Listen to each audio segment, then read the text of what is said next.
yauma tarjufur rajifah, yauma di hari kiamat nanti tarjufur akan digoncangkan bumi ini, semua yang ada di atas bumi, rajifah dengan goncangan goncangnya. Jadi dalam melaksanakan urusan perintah memberikan atau melaksanakan proyek kiamat menggoncang bumi pun malaikat itu melaksanakan dengan amat cepat.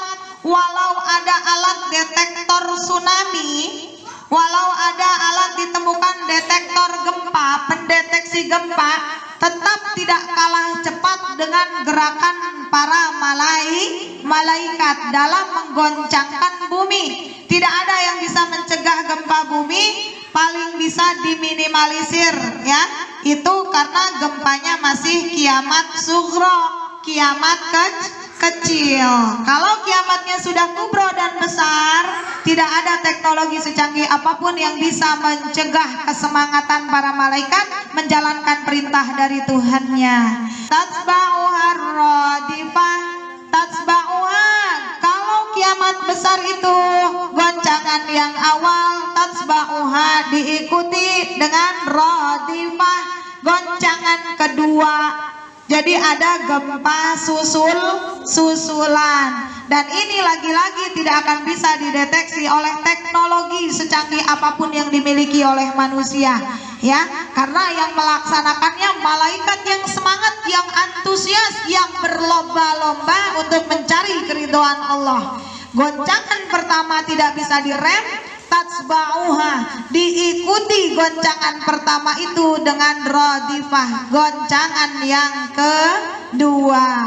Qulubuy yaumaidin wajifah, qulubuy hati-hati manusia di hari itu, yaumaidin di hari kiamat itu, di hari yang digoncang berkali-kali itu, semua hatinya wajifah ya, wajifah, betul, wajifah, gemeter, takut, semua panik karena terjadi gempa bumi. Kita digoncang sedikit aja kemarin juga udah wajifah, betul Bu? Udah bingung, udah panik harus ngungsi atau tidak, cari informasi ya, langsung lihat di Facebook daerah kita ini gempanya berapa skala Richter, karena hati kita wajifah, hati kita panik, gemetar, betul? Absaruha khasyi'ah, absaruha pandangan orang yang di atas muka bumi ketika sedang gempa, pandangan mereka absaruha khasyi'ah, apa? Tertunduk, penuh rasa takut. Gak ada lagi orang yang songong, larak, lirik, pelotot, semua mata tidak ada yang seperti itu, tapi khasyi'ah, tertunduk, takut, deg-degan ya. Bahkan yang di alam kubur juga semuanya tertunduk, takut, deg-degan. Apa digambarkan di ayat berikutnya? Yaquluna a'inna lamarduduna fil hafirah. Yaquluna, mereka yang sudah mati, yang ada di alam kubur, yang udah hancur, mereka berkata, mereka akan berkata, yaquluna, bukan qalu tapi yaquluna, mereka akan berkata, a'inna, apakah sesungguhnya kami, lamarduduna, benar-benar akan dikembalikan ya, fil hafirah, fi di dalam asal mula, apakah akan dicipta kembali wujud asli kita setelah hancur seperti ini? Apakah kita semua akan dikembalikan ke ciptaan awal? Itu pertanyaan ahli kubur yang sudah mati, yang jasadnya sudah hancur lebur.